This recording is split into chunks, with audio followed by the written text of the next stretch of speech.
عید قربان سے پہلے آخری سنڈے اور موسم خوشگوار، مویشی منڈیوں کی رونقیں بحال۔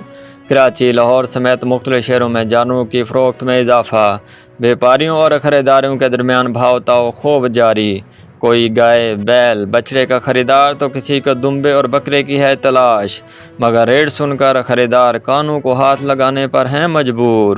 بیپاری حضرات بھی کرائے بڑھنے اور ہر چیز کی مہنگائی کا شکوہ کرتے نظر آئے۔ پیپل پارٹی کے رہنما خورشید شاہ نے کہا کہ 65 کی جنگ ہوئی، 71 کی جنگ ہوئی، مگر تب بھی ہم مقروض نہیں تھے۔ آج مقروض کیوں ہیں؟ کبھی سیاستدانوں نے یہ سوچا ہے؟ مزید کہا کہ میں دعویٰ کرتا ہوں 10 سال تک زراعت کو سپورٹ کریں، ملک اپنے پاؤں پہ کھڑا ہو جائے گا۔ کسی کی بھی حکومت ہو، زراعت کو سپورٹ کرنے کا سسٹم 10 سال تک چلتا رہے۔ پی ٹی آئی کے ذرائع کے مطابق عمران خان رواں ماہ کراچی کا دورہ کریں گے۔ عمران خان کا دورہ بلدیاتی انتخابات اور ضمنی انتخابات کی تیاری کے لیے کیا جا رہا ہے۔ پی ٹی آئی کے رہنما علی زیدی نے بھی دورے کی تصدیق کر دی۔ نون لیگ کے رہنما خواجہ آصف کہتے ہیں کہ 1990 میں ملک کا قرض اتارنے کی کوشش کی، سابق وزیر اعظم دھاندلی کر کے اقتدار میں آئے۔ ہم اکیلے نہیں، عمران خان بھی ضمانت پر ہیں۔ مہنگائی کی ذمہ داری ہماری نہیں بلکہ یہ عمران خان کی حکومت کی ذمہ داری ہے۔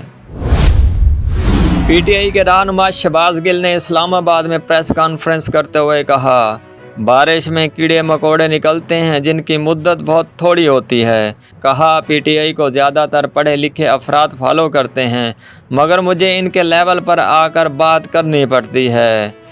مزید کہا کہ سابقہ خاتون اول کے خلاف مہم چلائی جا رہی ہے جو کہ بالکل جھوٹی ہے۔ مزید کہا کہ ہم نے کبھی بھی فوج مخالف مہم کا حصہ نہیں بنے اور نہ ہی اپنی فوج پر تنقید کرتے ہیں، بلکہ عمران خان کہتے ہیں کہ ہم فوج کے ساتھ ہیں۔ یہ نون لیگ کا شیوا رہا ہے کہ وہ فوج مخالف مہم کا بھی حصہ رہتے ہیں اور فوج کو گالیاں بھی دیتے ہیں۔ ملک میں کرونا کیسز میں روز بروز اضافہ، مزید 650 افراد کرونا سے بیمار پڑ گئے۔ مثبت کیسز کی شرح 3.88% رہی، 2 افراد نے دم توڑا۔ سب سے زیادہ مثبت شرح سوابی میں 42% اور کراچی میں 21% ریکارڈ کی گئی۔ ملک میں بجلی کا بحران، شارٹ فال 7,500 میگا واٹ تک پہنچ گیا۔ شہروں اور دیہاتوں میں بھی طویل لوڈ شیڈنگ، کراچی میں لوڈ شیڈنگ کا دورانیہ 15 گھنٹے تک پہنچ گیا۔ بجلی کی آنکھ مچولی نے شہریوں کی زندگی اجیرن بنا دی۔ کراچی سمیت سندھ میں آج سے بارش کی پیش گوئی، آج شام یا رات کو بادل گرج چمک کے ساتھ برسیں گے۔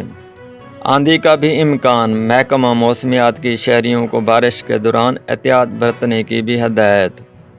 پنجاب، خیبر پختونخوا اور آزاد کشمیر میں بھی مانسون کا آغاز۔ ہنزا کے علاقے گنتی میں سیلاب نے تباہی مچا دی، انتظامیہ نے ریسکیو کارروائیاں شروع کر دیں۔ لندن میں پی ٹی آئی کے کارکنان کا نواز شریف کی رہائش گاہ کے باہر احتجاجی مظاہرہ۔ پی ٹی آئی کے کارکنوں نے امپورٹڈ حکومت اور مہنگائی نامنظور کے نعرے بھی لگائے۔ مسلم لیگ نون کے کارکنان کا جوابی وار، نون لیگ کا جمیمہ گولڈ سمتھ کے گھر کے باہر احتجاج، شرکاء نے عمران خان مخالف بینر اور پلے کارڈ اٹھا رکھے تھے۔ عمران خان پاکستان کو سری لنکا بنانا چاہتا تھا۔